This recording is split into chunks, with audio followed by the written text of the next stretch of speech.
segment is brought to you by Stamps.com, postage for your PC.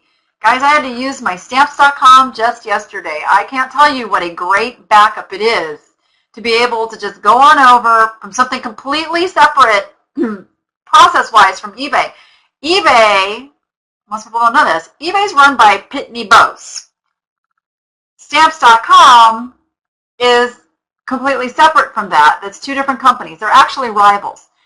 Stamps.com, you guys, is actually the one that handles the whole click and ship from the post office. So yeah, so very, very capable company of handling your postage. So when you need to use a company other than shipping through eBay or that, Stamps.com is absolutely your go-to place. Absolutely. And you can still insure for Russia and Italy and Brazil and all those crazy places from Stamps.com when nobody else will do it. There you go. And I think, there we go. There's a free account for eBay sellers, which April is putting up on the screen there. And then there is a pro version where you can print postage for anybody, anything. And there you go. It's stamps.com/the-Danni app. I have the pro version.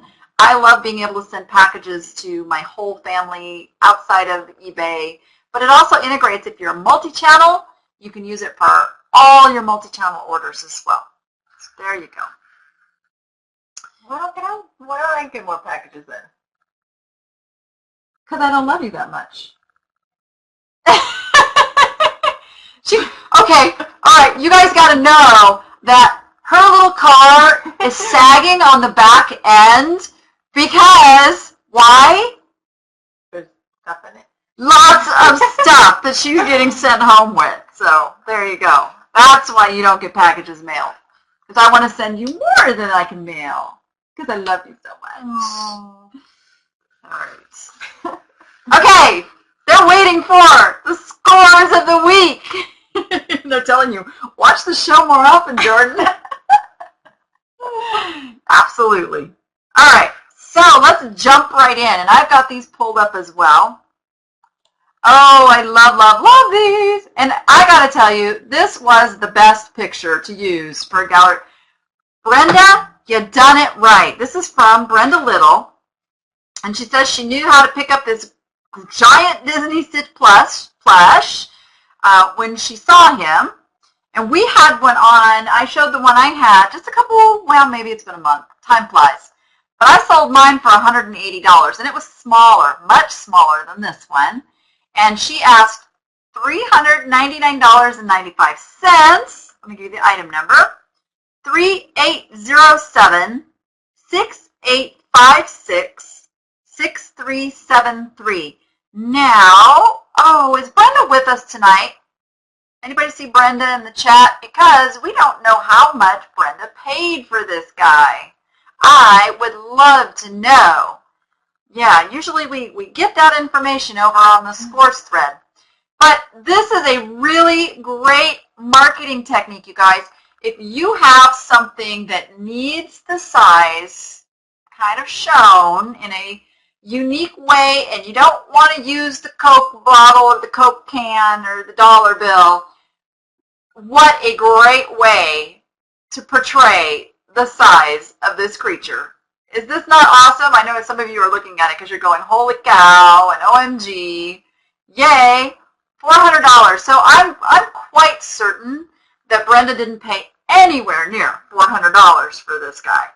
And that's a huge ka-ching, huge ka-ching. So absolutely love that. And we'd love it, Brenda, if you could fill us in on how much you picked him up for and where you got him. All right. Next, we have, my computer cooperate. This comes from David Edwards, and it is item number 181253452108. Oops, what did that do? It took me over to something else. Oh, is that what eBay's doing now? No, I just clicked on the wrong thing. It's not, oh, there it is. Okay. I have my screen shrunk really little for some reason, and I couldn't see. Okay. Oh, it's a Griswold. Oh, you guys, here we go again. We've done this before. It's just a lid.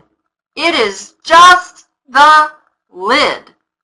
And let's see. He said he bought the iron skillet with lid at an estate sale for $15. The skillet was in bad shape, but he says the lid was worth a small fortune. It sold at auction for $169.16, and they paid shipping on top of that. He started the auction at $79.99. So there you go. It was worth almost double that. You guys made me do math.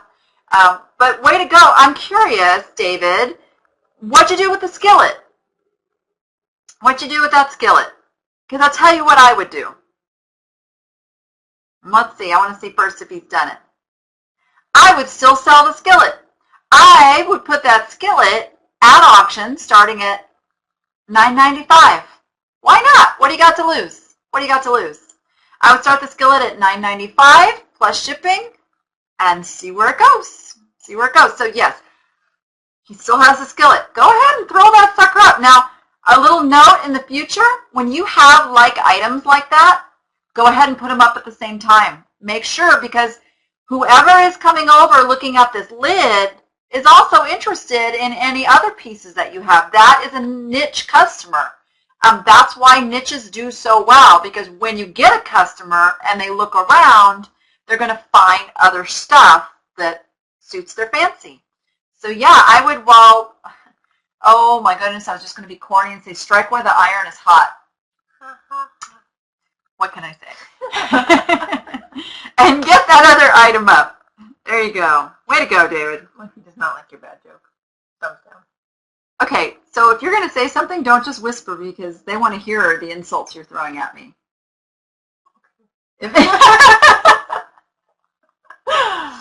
Oh, you're so cute. Wait, does that mean I have permission to insult you now? No. Oh, okay. All right, you're fired. Good, Okay. I get to go home. Let's go to a dead tech score. This comes in from Daryl Elliott, and he says he purchased these toner drums at Value Village for $12 for all three. Value Village is the same as Savers, for those that have those. And it is item number 3310-6224-7266. Give you guys a second. Go over, take a look at that, and see that it brought in $134.95. Now, what's really interesting, and I just noticed this, eBay is no longer crossing off when a best offer is accepted. You guys see that? Now, this can be good and bad. This can be good and bad. Because what this can do is, as we're doing our research for pricing, give us some false results for what things actually sold for. So we're going to have to see how that plays out. But it can be good, because if somebody's researching and they see one that sold for $150 and you've got yours priced at $150, then they're going to say you're in the ballpark. There you go. So that could be a double-edged sword. We'll see how that works out. But it is something to take note of, that we know an offer was made because Danni app members are talking about it, but when we go over and look, it's not showing that an offer was accepted. So keep an eye on that. All right. We have an unusual score this week from Sarah Barrett, and I apologize if I am messing up your name. Oh, you know what? I don't have this one. Uh-oh. This is the one. That's a dead link, Kat. That's a dead link. But we do have an item number. Let me copy and paste that over. 251374772900. Let's go take a look at what that is. Let me pull eBay back up. Ta-da-ta-da-ta-da. It's what we call live TV, right? There we go. I want to see what's unusual. I want to get over there and look. Okay. So she bought 7 boxes of these time cards from the local school surplus online sale. She says the picture was bad and she wasn't sure how many she was getting, what model, or hardly anything about them. Still, she paid $66 after tax. And she then went on to sell 5 boxes of them to the same buyer for a best offer of, oh my gosh, guess what, guys? $300. And then the best part, she still has 2 more boxes to sell. So that is totally awesome. What a great chance you took on that. And let's see, is Sarah with us tonight? Because I would really love to know what type of research she did to know that that was a safe bet. She has only 1 left now, so she must have sold another one. Yay. Very cool, but I can't say that I would have picked those up. Can't say that I would have. Nope, nope, nope. Good job. That's more what you'd call dead tech, I think. Yeah. All right, way to go, Sarah. What's the time card? Oh. No, I'm dead serious. Obviously, all of us, me, my viewers, we're not as young as you because we all remember what time cards are. Time cards are something that when you showed up for work, you would punch it or you'd fill in your time and turn it into your employer so they knew how much to pay you. Mm-hmm. Yeah, when I worked at Disneyland, we actually we punched a time clock. We stuck our little card in and punched. Yeah, it's okay. They're laughing. Anybody still punch a time clock? Do they do that anymore? I don't think so. I had a card that I swiped. Have you ever seen a dial phone that wasn't like vintage? Like that wasn't for sale? A phone that you go... Well, obviously, Mimi had one. You remember that? Of course I do. Okay, she remembers. Never actually made a phone call on it, but I remember. Oh, the times, they are changing. Hotels still do time cards? Okay, cool. All right. See, she has a little advantage because she sees all the vintage stuff come through the door that I'm going to sell. So, yeah. Yep. You guys are funny. You're talking about party lines now. Okay, now we have, this is no authentication needed score from Sandy Mathis. Sandy, is she with us tonight? Sandy, you with us? Give a little shout out in the chat room there if you are. And she says when her husband's late father passed away, they ended up with the stuff no one else wanted to deal with after he passed. This is a vintage choker, and it was in one of the boxes that was never opened, along with a ton of other Native American items. She said that unfortunately she couldn't describe it as real because of lack of authentication. She started it at auction for $49.99 with no action. Listed it at a fixed price for $109.99 with best offer, and it sold 3 days later for full price. Full price. So we know this one got full price. So she did describe this as a vintage 1940s beaded Montana necklace choker, hairpipe, cowbone, wood metal beads. Whew. Yeah, so Native American jewelry is really, really tricky. Now, what you could have done, Sandy, and let me see, what category? Okay, you did put it into non-Native American crafts, so good. That is where the collectors of Native American pieces have learned to go look for authentic pieces. So, and as you saw, it's sold. So good pictures and putting all those different little things in there really did help. And that is a very awesome, cool piece.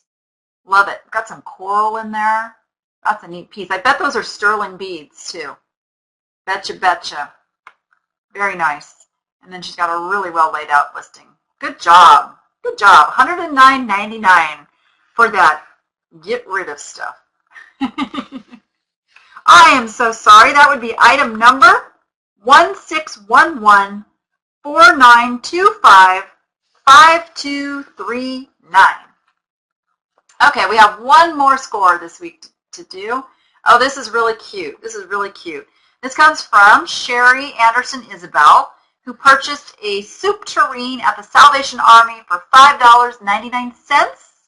She says it already had a small crack on the base, And then when she was cleaning it, she hit it against the counter, making yet another crack in it. I have so done that. I've so done that. Okay. So replacements have this one listed for $269. So with the cracks, she listed hers at $99.99. It sold within 1 day of listing it, and she thinks maybe she should have listed it higher. And I'll tell you my thoughts on that in a second. It's item number 1711-7477-0858. I will tell you my thoughts on this. Now, I'm a little concerned because as I read the condition, it says very good pre-owned condition. There are a couple of chips. So let's look at the pictures and see if we can see the chips or the cracks. And I see a little bit of chipping on the bottom, but I'm not seeing the cracks. So you want to be super duper duper careful. If you do sell something with damage, really emphasize in the pictures where that damage is, okay? Really, really important. And I would probably have put this at $99.99 on auction format. I would have done auction format if I knew that the perfect value was close to $300, just because you may have gotten 2 or 3 people who didn't care that it had that damage and really, really wanted the piece. Yep. So there you go. I hope that all turns out really well. When did that sell? Did that sell? I can't find any information on these completed listings anymore. So hopefully customers gotten it, they're happy, and all is well. Yes. So it's listed in there. So I hope that does turn out well. And yeah, the last picture shows the chips, but I don't know, on my screen they're a little hard to see. So you just want to be careful with that type of stuff. Just want to be careful. Maybe she meant to write chips in the score thread instead of crack.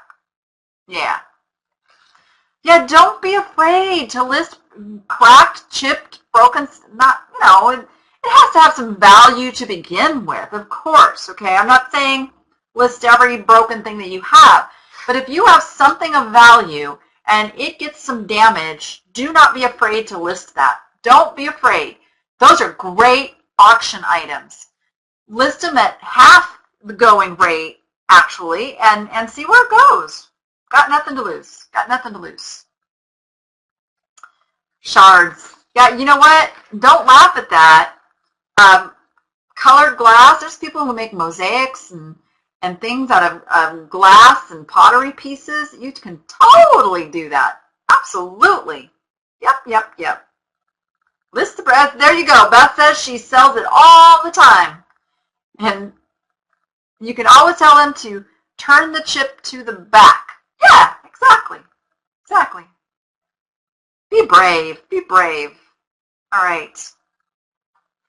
right, we run the score thread every week over on the Facebook group, so I hope we see you guys all listing those scores. They're still coming in. We only grab a small handful to talk about on the show.